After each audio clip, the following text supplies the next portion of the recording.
नमस्कार, स्वागत आप सभी का मौसम तक चैनल पर। मैं हूं देवेंद्र त्रिपाठी। दोस्तों, अगले 3 दिनों में किस तरह से बदलेगा मौसम का मिजाज, आइए जानते हैं। सबसे पहले आप सभी को छठ महापर्व की एक बार फिर से मौसम तक चैनल और न्यूज़ मीडिया मंच की ओर से बहुत बहुत शुभकामनाएं। भगवान सूर्य की कृपा आप सभी पर बनी रहे और लगातार आप सभी के जीवन में खुशहाली, सुख और समृद्धि, अच्छा स्वास्थ्य हमेशा बना रहे। और अब बात करें मौसमी सिस्टमों की या बारिश की संभावनाओं की, तो देखिए उत्तर भारत के भागों के ऊपर डब्ल्यूडी एक गुजर रहा है। थोड़ा सा प्रभाव उसका है, नमी थोड़ी पहुंच रही है, लेकिन वो बहुत लिमिटेड प्लेसेस पर उसका असर दिखाई दे रहा है। और इसके कारण जो उम्मीद थी कि जम्मू कश्मीर और हिमाचल प्रदेश में भी बर्फ़ गिर सकती है या बारिश हो सकती है, इसके चांसेस बहुत कम हैं। हालांकि कुछ बादल आपको दिखाई देंगे लद्दाख के बीच में, कश्मीर से लेकर और गिलगित बाल्टिस्तान मुजफ्फराबाद से लेकर लद्दाख के बीच में। हिमाचल प्रदेश, उत्तराखंड के ऊपरी हिस्सों में भी थोड़े बहुत बादल बन सकते हैं, लेकिन बारिश या बर्फबारी की संभावनाएं बहुत कम या ना के बराबर मैं कह सकता हूँ। एक अच्छा जो चेंज आने वाला है, अभी तक जो पूर्वी हवाएं थोड़ी सी चल रही थी लोअर ट्रोपोस्फियर में, यहाँ पर गंगा के मैदानी बेल्ट में, वो अब बंद हो गई हैं। तो यहाँ पर अब चलेंगी उत्तर पश्चिमी दिशा की हवाएं। पंजाब, हरियाणा, दिल्ली, उत्तर प्रदेश समेत जो इंडो गैंगेटिक प्लेन्स है, यानी गंगा का मैदानी बेल्ट है, और बिहार, झारखंड, पश्चिम बंगाल, उत्तरी छत्तीसगढ़ और ओडिशा के भी उत्तरी शहरों पर भी इन ठंडी हवाओं का फ्लेवर पहुंचेगा। सर्दी का मौसम यहाँ पर महसूस कर सकते हैं आप। और राजस्थान के पश्चिमी भागों में तापमान पहले से ही गिर रहा है। मध्य प्रदेश पर भी ठंडी हवाओं का असर कुछ इलाकों में बढ़ेगा। ओडिशा, छत्तीसगढ़, मध्य प्रदेश, महाराष्ट्र और गुजरात के भागों पर क्योंकि नमी थोड़ी सी पहुंच रही है, और जैसा कि मैंने पहले भी बताया था, आज यहाँ पर आपको बादल दिखाई दे सकते हैं पश्चिमी झारखंड और छत्तीसगढ़ से लेकर इन सभी भागों में। लेकिन ये बादल बारिश देने वाले नहीं है। मौसम मुख्यतः साफ और शुष्क रहेगा। और पूर्वोत्तर भारत में आइसोलेटेड प्लेसेस पर बारिश होगी। त्रिपुरा में सर्कुलेशन बना हुआ है। साइक्लोन मिथिली का असर अभी बना साइक्लोन के रूप में यहाँ पर है। तो मेघालय और नागालैंड, मणिपुर, मिजोरम, त्रिपुरा, अरुणाचल में कुछ स्थानों पर हल्की वर्षा हो सकती है।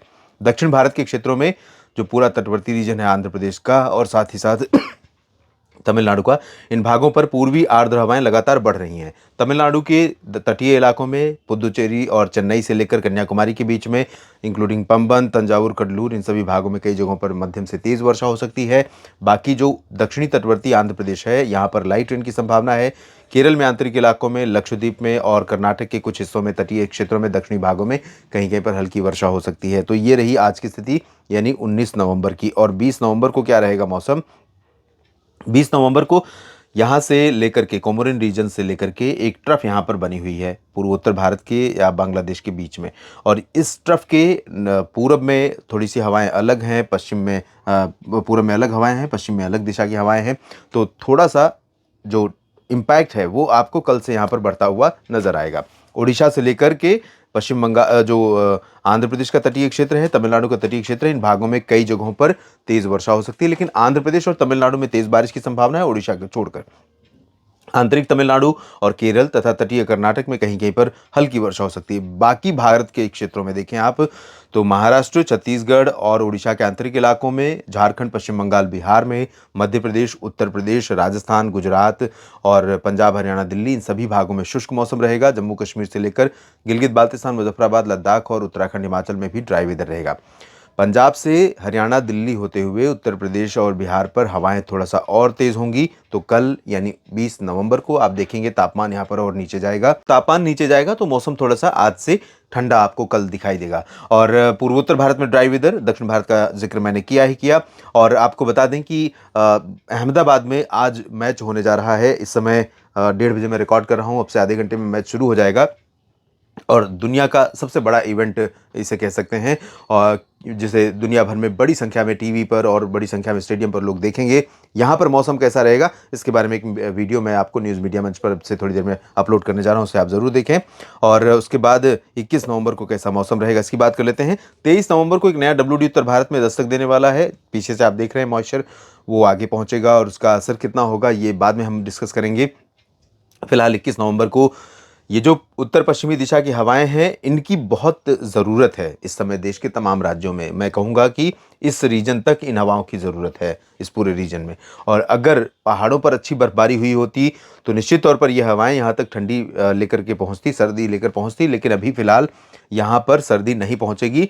और पंजाब, हरियाणा, राजस्थान के उत्तरी क्षेत्रों, दिल्ली, उत्तर प्रदेश, मध्य प्रदेश के उत्तरी और पूर्वी क्षेत्रों में, बिहार, झारखंड, पश्चिम बंगाल में, ओडिशा और छत्तीसगढ़ के उत्तरी भागों में, इन तमाम जगहों पर ठंडी हवाओं का असर 21 नवंबर को थोड़ा और बढ़ जाएगा और मौसम ठंडा हो जाएगा। पूर्वोत्तर में थोड़ी सी बारिश बढ़ रही है।